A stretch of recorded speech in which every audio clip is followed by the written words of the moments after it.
Hello everyone, welcome to my channel. আজকে সকালটা শুরু হয়েছে প্রচণ্ড বৃষ্টি দিয়ে। শ্রাবণের শেষ সোমবার বলে কথা, ভগবান একদম পুরো ভক্তদের ভিজিয়ে দিয়েছে এরকম ব্যাপার।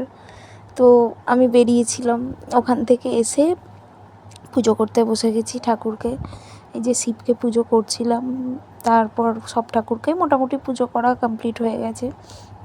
আমার এটা খুব ভালো লাগে যে এত সুন্দর করে সাজানোর পরে আমার একটা ছবি না তুললে, একটা ভিডিও না তুললে আমার বেশ যেন একটু ফাঁকা ফাঁকা লাগে। তো এখানে শিব ঠাকুরকেও সমস্ত ফল মিষ্টি দেওয়া হয়ে গেছে। দিয়ে তখন মোটামুটি দুপুর 2-2:30 বেজে গেছে আমাদের পুজো কমপ্লিট হতে হতে। প্রচণ্ড বৃষ্টি হচ্ছে, আমরা প্রায় বাড়িতে ফিরেছি ভিজে ভিজে। এসে তারপরে পুজো করেছি। তো পুজো করা হয়ে গেছে, এই যে শিব ঠাকুরকে কত সুন্দর দেখতে লাগছে। তারপর এসে বাইরের বাচ্চাদের খেতে দিতে। এই যে খেতে দিতে এসে দেখছি বাড়ির বাইরে এইরকমভাবে পুরো জল জমে গেছে। ওই চারিদিকে এইরকম এত বৃষ্টি আজকে সারাটা দিন মোটামুটি বৃষ্টি হয়েছে। তার মধ্যেই বাচ্চাগুলো কোনো রকমে এদিক ওদিক করে খাওয়া দাওয়া করেছে।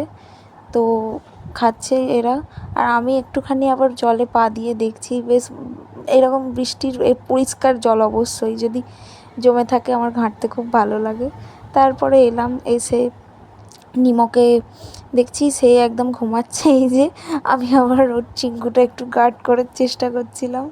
তো ওর যত বর্ষা যাই হোক, ওর বেশ গরম লাগে, তো এইভাবে ঘুমায়। তারপরে সন্ধ্যা হয়ে গেছিলো, সন্ধ্যাবেলাও শিবকে আরতি করলাম। আরতি করার পরে এই যে সন্ধ্যাবেলাও একটু মিষ্টি জল দিয়েছিলাম ঠাকুরকে। দেওয়ার পরে আজকে মোটামুটি সারাদিন এইভাবে বৃষ্টিতে এইরকম প্রায় আজকে অনেকবার ভিজেছি। তারপরে এই সমস্ত হয়ে যাওয়ার পর ব্যাস আমি আর কিছু করিনি, আমি খেয়ে দিয়ে একেবারে ঘুমিয়ে পড়েছি।